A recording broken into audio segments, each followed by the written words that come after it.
ನೋಡಿ ಈಗ hi welcome back to my channel do to nature food and more. ಇವತ್ತಿನ ದಿನ ನಾನು ಈ ಬಿಸಿಲಿನ ಸೆಕೆಗೆ ಒಂದು ಬೀಟ್ರೂಟ್ ಜ್ಯೂಸ್ ಮಾಡೋ ಹಂಗೆ ತೋರಿಸ್ತಾ ಇದ್ದೀನಿ. ಒಂದು ಚಿಕ್ಕ ಗಾತ್ರದ ಬೀಟ್ರೂಟನ್ನು ಸ್ವಚ್ಛವಾಗಿ ತೊಳೆದುಕೊಂಡು ಈಗ ತುರಿದಿಟ್ಕೊಂಡಿದ್ದೀನಿ. ಅದ್ರ ಜೊತೆಗೆ ಒಂದಿಷ್ಟು ಇದು ಜಿಂಜರ್ ಇಟ್ಕೊಂಡಿದ್ದೀನಿ. ಹಾಕಿಬಿಟ್ಟು ಇದನ್ನು ಏನು ಮಾಡ್ತೀನಿ, ನೀರಿಗೆ ಹಾಕಿ ಮಿಕ್ಸಿ ಮಾಡ್ತಾಯಿದ್ದೀನಿ. ಇದು ನೋಡಿ, ಇದಕ್ಕೆ ಇಷ್ಟು ಮಾಡಿಬಿಟ್ಟು ನಾನು ಇದಕ್ಕೆ ಸಬ್ಜಾನು ಹಾಕ್ತಾಯಿದ್ದೀನಿ. ಸಬ್ಜಾ ಹಾಕ್ತಾಯಿದ್ದೀನಿ ನೋಡಿ.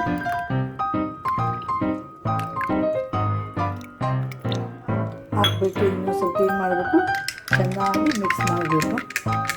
ಸೂಪರಾದ ಬೀಟ್ರೂಟ್ ಜ್ಯೂಸ್ ಏನಾಯ್ತು ಈಗ ರೆಡಿ ಆಯಿತು.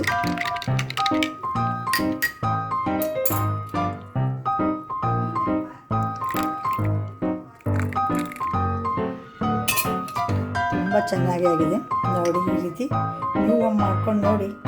ಚೆನ್ನಾಗಿ ಅನಿಸಿದ್ರೆ ಒಂದು ಲೈಕ್ ಮಾಡಿ, ಶೇರ್ ಮಾಡಿ, ಕಾಮೆಂಟ್ ಮಾಡಿ, ಸಬ್ಸ್ಕ್ರೈಬ್ ಆಗಿ.